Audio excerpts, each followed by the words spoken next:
আজ আমরা আপনাকে ভগবান পঞ্চাননের একটি বিখ্যাত মন্দিরের সাথে পরিচয় করিয়ে দেব। এই মন্দিরটি অর্ধ শতাব্দীরও বেশি সময় ধরে অত্যন্ত পরিচিত।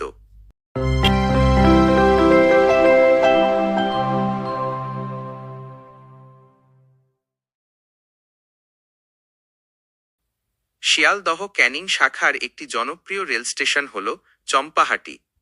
২ নম্বর প্ল্যাটফর্ম থেকে মাত্র ২ মিনিট হাঁটলেই আপনি দেখা পাবেন বিখ্যাত পঞ্চানন মন্দিরের। এই মন্দিরটি ভগবান পঞ্চাননের উদ্দেশ্যে উৎসর্গ করা। গত অর্ধ শতাব্দী ধরে এই মন্দিরটি আশেপাশের গ্রামবাসীর কাছে অত্যন্ত পরিচিত। প্রতিদিন হাজার হাজার মানুষ এই মন্দিরে প্রার্থনা করেন এবং ভগবান পঞ্চাননের আশীর্বাদ পাওয়ার চেষ্টা করেন। এখানে ভগবান পঞ্চাননের বেশ কয়েকটি মূর্তি রয়েছে। ভগবান পঞ্চাননের গায়ের রং লাল। মন্দিরের কাছে একটি পুরনো বটগাছ আছে। শুরুতে এখানে কোনো মন্দির ছিল না। মানুষ বটগাছের নিচে রাখা শিলাখণ্ডকে পূজা করতেন এবং জায়গাটি পঞ্চানন তলা নামে পরিচিত ছিল। ধীরে ধীরে এখানে মন্দিরটি গড়ে ওঠে। সাম্প্রতিক বছরগুলোতে মন্দিরটি সংস্কার করা হয়েছে এবং ভক্তদের জন্য একটি নাট মন্দিরও তৈরি করা হয়েছে। যে কেউ প্রতিদিন এই মন্দিরটি দর্শন করতে পারেন। চম্পাহাটির এই মন্দিরটি স্থানীয় মানুষের কাছে অত্যন্ত জাগ্রত হিসেবে পরিচিত।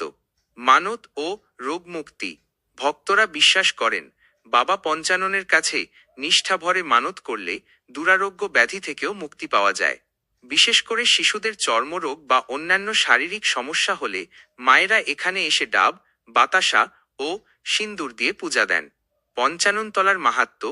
যেহেতু মন্দিরটি প্রাচীন বটগাছকে কেন্দ্র করে গড়ে উঠেছে, তাই গাছটিকেও অত্যন্ত পবিত্র মনে করা হয়।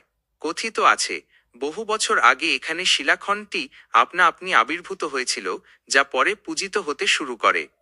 ২. উৎসব ও বিশেষ সময়, ফেস্টিভ্যালস অ্যান্ড টাইমিং। এই মন্দিরে সারা বছর ভক্তদের সমাগম থাকলেও কিছু বিশেষ দিনে এটি জনসমুদ্রে পরিণত হয়। গাজন ও নীল পূজা। চৈত্র মাসের শেষে গাজন উৎসব এবং নীল পূজার সময় এখানে বিশাল মেলা বসে। সন্ন্যাসীরা মন্দিরে এসে বিশেষ আচার অনুষ্ঠান পালন করেন। শনিবার ও মঙ্গলবার সপ্তাহের এই ২ দিন পঞ্চানন বাবার বিশেষ বার হিসেবে গণ্য করা হয়। দূর দূরান্ত থেকে মানুষ এই ২ দিন বেশি ভিড় করেন।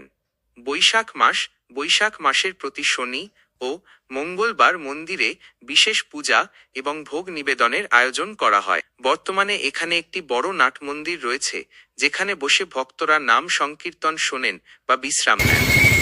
সংস্কার।